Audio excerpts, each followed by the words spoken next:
तो classroom of the elite 2017 के summer में अपने फर्स्ट एपिसोड के साथ स्टार्ट हुआ, जिसे एनिमेट किया है काफी जाने माने एनिमेशन स्टूडियो लर्च ने, जिसने given, assassination classroom and scum swish जैसे ही फेमस एनिमे टीवी प्रोजेक्ट्स पे काम किया है।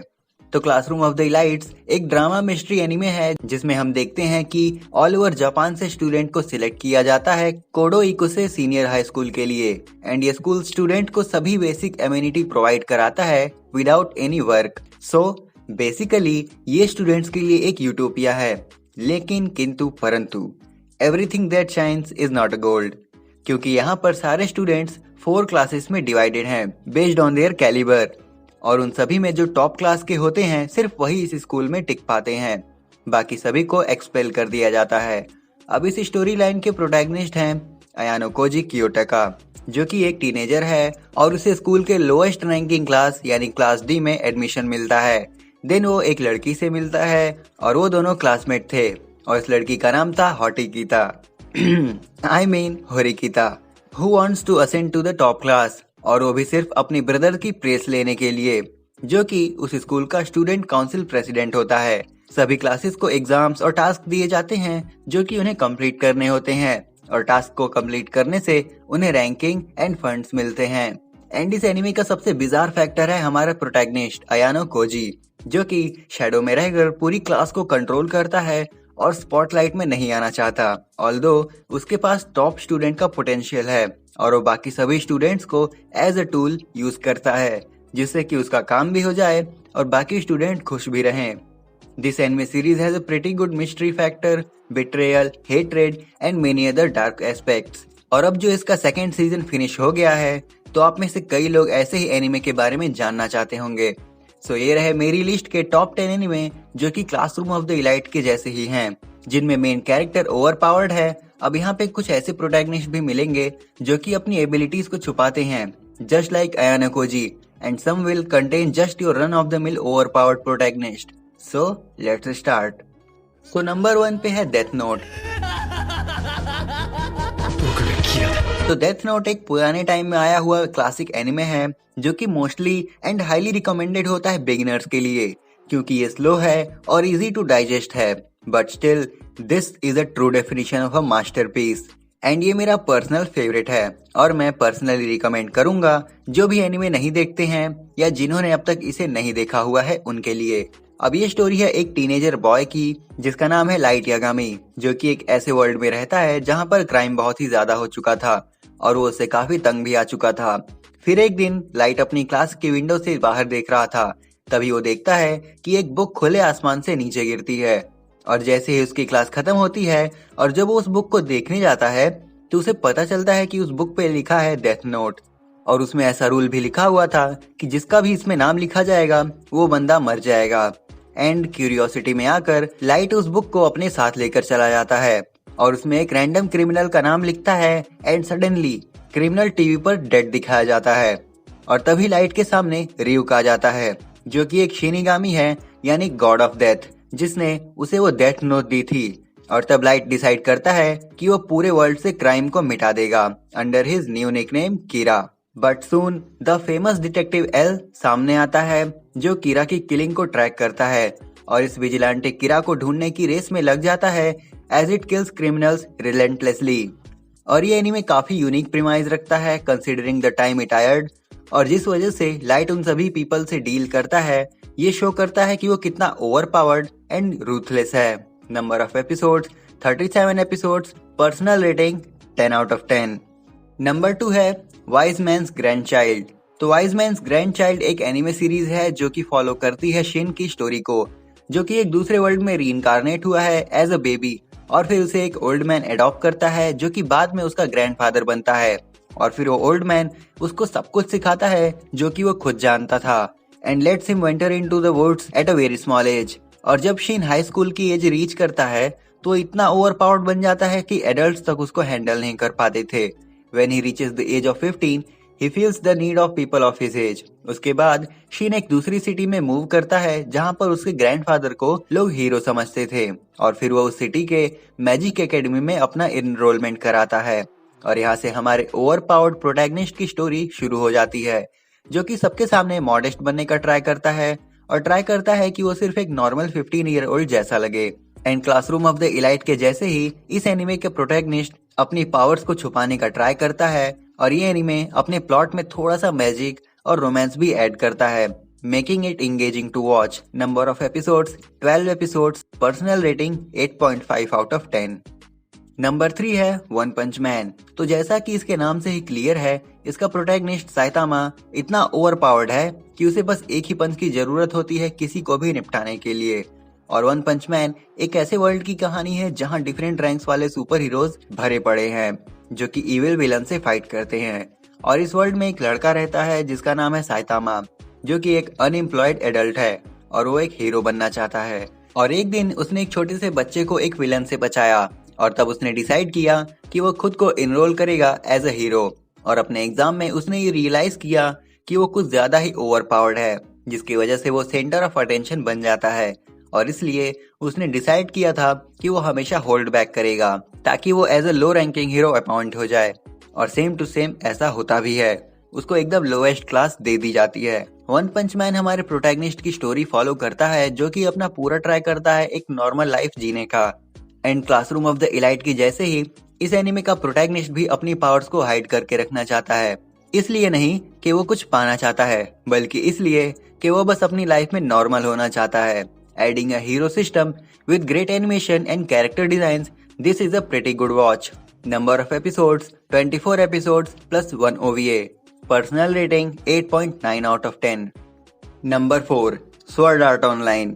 Anime like Classroom of the Elite with OPMC, Sword Art Online takes place in modern day Japan when virtual reality games, that is MMORPGs, are really popular among the youth. अब इस world में एक particular game आया था जिसका नाम था sword art online, जो कि अपने रिलीज पर काफी पॉपुलर हो गया था एंड मेजॉरिटी ऑफ पीपल उस गेम में जा चुके थे। और हमारा प्रोटैगनिस्ट काजुतो किरीगाया भी अपने एलायस किरीतो के नाम से एंटर करता है उन सभी के साथ। और यहाँ पर एक नर्व गियर नाम का इक्विपमेंट यूज किया जाता है जो कि यूजर की कॉन्शियसनेस को उस वर्चुअल रियलिटी में एंटर कराता है। अब सब कुछ सही चल रहा था तब तक जब तक उन्हें ये नहीं पता चला कि वो गेम को लीव नहीं कर सकते और अब उन्हें फाइट करके लेवल्स कंप्लीट करने हैं और इस गेम को क्लियर करना है ताकि वो वहां फंसे हुए सभी लोगों के साथ निकल सकें। और दूसरी तरफ हमारा प्रोटैगनिस्ट किरीतो इस गेम का बीटा वर्जन ऑलरेडी खेल चुका था और इसलिए उसे पता था कि इस गेम में क्या कैसे सब कुछ होता है और इसलिए वो सबसे दूर रहने लगता है और अकेले ही लेवल्स कंप्लीट करता है और एंड में इतना ओवरपावर्ड हो जाता है कि वो उस गेम का हाईएस्ट लेवल प्लेयर बन जाता है। अब शुरू में तो प्रोटैगनिस्ट अपनी पावर को छुपा के रखता है, लेकिन बाद में वो अपनी पावर दिखाने लगता है ताकि वो सबको दूर रख सके। Number of episodes 96 episode plus 3 movies, personal rating 8.9 out of 10। Number 5 irregular at magic high school. Irregular at magic high school हमें दिखाती है 21st सेंचुरी जहां पर मैजिक काफी कॉमन हो चुका है और ये स्टोरी है तात्सुया की, एक टीनेजर बॉय जो कि एंट्रेंस एग्जाम देता है ताकि वो फर्स्ट हाई स्कूल नाम की एकेडमी में इनरोलमेंट करा सके जहां पर मैजिक सिखाया जाता था। अनफॉर्चुनेटली तात्सुया अपने बचपन से ही मैजिक के फील्ड में काफी वीक था और इसलिए एग्जाम के बाद उस पे इर्रेगुलर का लेबल लगा दिया जाता है। He joins a separate class from his sister who has a good aptitude for magic.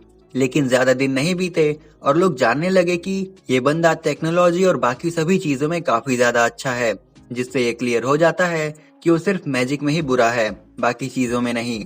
और यहाँ हमें एक बात और पता चलती है कि तात्सुया सीक्रेटली वर्ल्ड का famous weapon designer taurus silver है और वो काफी ओवरपावर्ड है। अब ये सीरीज फॉलो करती है हमारे प्रोटैगनिस्ट की, जो कि अपनी ट्रू पावर को हाइड करता है पूरे स्कूल में ताकि वो अपनी सिस्टर के लिए कोई प्रॉब्लम ना खड़ी करे और एक नॉर्मल हाई स्कूल बॉय की लाइफ जी सके और अपने ओवरपावर्डनेस को हाइड करना, जो कि क्लासरूम ऑफ द इलाइट के जैसे है और उसी के जैसे स्कूल थीम को फॉलो करना with touch of the magic genre. Number of episodes 39 episodes plus 1 special plus 1 movie, personal rating 8.5 out of 10। Number 6 पे है cautious hero. Cautious hero follow करती है सेया नाम के हीरो की स्टोरी, जो कि गॉडेस रिस्टार्टे के द्वारा समन किया गया था और he is pretty strong to the point of being overpowered. But जैसा कि सीरीज का नाम है वैसे ही ये बंदा बैटल्स को लेकर ओवर कॉशियस रहता है और वो काफी दिन लगाता है बैटल्स के लिए प्रिपेयर करने में, जो कि रिस्टार्टे के लिए काफी इनकन्वीनियंस कॉज करता है, जो कि सिर्फ यही चाहती है कि कैसे भी करके मिशन कंप्लीट हो। इस एनिमे में हम अपने प्रोटैगनिस्ट को ओवर कॉशियस होते देख सकते हैं, जिसके साथ रिस्टार्टे उसको चेंज करने का ट्राई करती रहती है। और यहाँ पर क्लासरूम ऑफ द इलाइट की जैसे ही सेम ओवर पावर्ड प्रोटैगनिस्ट की थीम है, बट थोड़े से कॉमेडी ट्विस्ट के साथ। और इस एनिमे में भी टाइम्स के पास्ट स्टोरी है जो कि कैरेक्टर्स को लिंक करती है। और सच बता रहा हूँ, ये एनिमे कॉमेडी के केस में टॉप टियर वाला एनिमे है। Number of episodes 12 episodes, personal rating 9 out of 10। Number 7 पे है Akashic records of bastard magic instructor. हाँ, अब मैं भी जान गया हूँ कि तुम लोग क्या सोच रहे होगे कि कैसे कैसे नेम है इसके। खैर छोड़ो। अब यहाँ पर क्लासरूम ऑफ द इलाइट के जैसे सेम हाई स्कूल प्रीमाइज वाली प्लेस लेने की जगह ये वर्ल्ड के most prestigious magic school Alzano imperial magic academy की थीम को फॉलो करता है। ये सीरीज फॉलो करती है ग्लेन की स्टोरी, ए मिस्चीवियस टीनेजर जो कि इस एकेडमी में as a substitute teacher appoint हुआ है और एक दिन दो लड़कियों से मिलता है जिनका नाम था सिस्टीन एंड रूमिया, जो कि हमेशा उसके प्रैंक्स में फंसती थीं, but sometimes they are saved by Glenn. और वो मिस्चीवियस टीनेजर से भी कहीं ज्यादा है। और अगर हम कंपेयर करें क्लासरूम ऑफ द इलाइट से, तो ये एनीमे ओवर पावर्ड स्टूडेंट की जगह ओवर पावर्ड टीचर की स्टोरी को फॉलो करता है। Number of episodes 12 episodes, personal rating 7 out of 10। Number 8 Bofuri. I don't want to get hurt so I will max out my defence. तो ये series follow करती है कायडा नाम के हाई स्कूल गर्ल की, जिसे उसकी क्लासमेट सैली इनवाइट करती है एक VR MMO यानी कि वर्चुअल रियलिटी गेम प्ले करने के लिए। अब यहाँ पर कायडा गेम को डिसलाइक करती है और वो हर्ट होने से नफरत करती है सिर्फ इसीलिए। बट अपनी फ्रेंड सैली की रिक्वेस्ट पर she decides to give this game a go. और फिर उसने अपने इन गेम कैरेक्टर का नाम मेपल रखा और डिसाइड करती है कि वो अपने कैरेक्टर की डिफेंसिव स्टैट्स को बूस्ट कर देगी ताकि वो कम से कम पेन फील करे।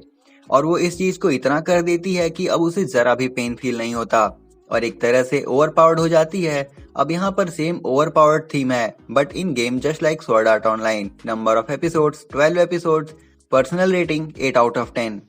Number 9 the world's finest assassin gets reincarnated in another world as an aristocrat. तो ये एक अनदर इसेकाई एनीमे है जो कि फॉलो करती है वर्ल्ड रीनोन असैसिन की स्टोरी, जो कि बिट्रेयल की वजह से मार दिया जाता है और फिर एक दूसरे वर्ल्ड में रीइंकार्नेट हो जाता है। अब इस दूसरे वर्ल्ड में रीइंकार्नेट होने से पहले गॉडेस के द्वारा उसे एक कंडीशन मिलती है कि उसे इस वर्ल्ड के हीरो को मारना होगा। और हमारा प्रोटैगनिस्ट एक छोटे से बच्चे के रूप में रीबॉर्न होता है and was named Lugh in the family of aristocrats. और यहाँ पर जो एरिस्टोक्रेट्स थे उनका बैकग्राउंड असैसिनेशन का था, जो कि हमारे प्रोटैगनिस्ट की लाइफ को और इजी बना देता है।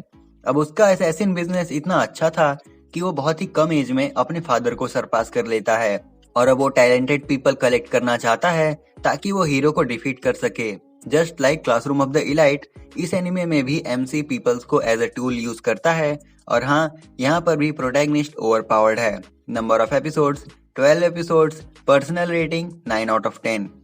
सो लास्ट पे है यानी नंबर 10 पे है the misfit of the demon king academy. अब मैंने ये एनिमे रिसेंटली खत्म किया था और इसके बारे में मेरा ओपिनियन कुछ ज्यादा ही हिला हुआ है। अब आप लोग पूछ रहे होंगे कि ऐसा क्यों है, तो भाई जरा एक बात बताओ, क्या कोई इतना ओवर पावर्ड हो सकता है कि उसकी हार्ट बीट ही काफी हो सामने वाले को मारने के लिए? मुश्किल है ना। तो अब ये सीरीज है वर्ल्ड ऑफ डीमंस की। ये सीरीज फॉलो करती है आनोस वोल्डिगोट के स्टोरी की, जो कि एक रीइंकार्नेटेड डीमन किंग है और वो पैदा होने के बाद से ही बोलना स्टार्ट कर देता है। और वो पैदा होने के 1 मंथ के बाद से ही एक हाई स्कूल बॉय जितना बड़ा हो जाता है। और जब स्कूल में एंटर करता है तो वो अपने टीचर से भी ज्यादा स्ट्रांग रहता है and his only aim is to find the hero who died with him and must have reincarnated with him as well. अब अगर आप क्लासरूम ऑफ द इलाइट की केवल ओवर पावर्ड थीम को पसंद करते हैं तो ये एनीमे डेफिनेटली आपके लिए ही है। और हाँ, यहाँ आनोस वोल्डिगोट की जो वॉइस है उसे दिया है सुजुकी तात्सुहिसा ने, जो कि फेमस है ओवर पावर्ड कैरेक्टर्स की वॉइस देने के लिए, जैसे कि Draken from Tokyo Revengers, Ban from 7 deadly sins and Zenon from Black Clover. Number of episodes 13 episodes, personal rating मत ही पूछो तो अच्छा है। तो ये थी एक वीडियो जिसमें हमने जाना टॉप 10 एनिमे के बारे में जिसका MC ओवर पावर्ड है बट अपनी स्ट्रेंथ हाइड करके रखता है। अब आप हमें कमेंट करके बता सकते हैं कि इस वीडियो से जुड़े आपके क्या थॉट्स हैं। अब अगर आप ऐसे ही किसी एनिमे कंटेंट की वीडियो देखना चाहते हैं तो हमें अपना टॉपिक कमेंट करके जरूर बताएं। हम पूरा ट्राई करेंगे कि आपके रिक्वेस्टेड टॉपिक का एक्सप्लेनेशन आपको सर्व कर सकें। अब अगर ये वीडियो आप सबको जरा भी पसंद आई हो तो इसे लाइक और शेयर करें। ऐसे कंटेंट्स के लिए हमारे चैनल को सब्सक्राइब करें। सो आज के लिए बस इतना ही। हम जल्दी लौटेंगे एक नए वीडियो के साथ। तब तक के लिए सायोनारा।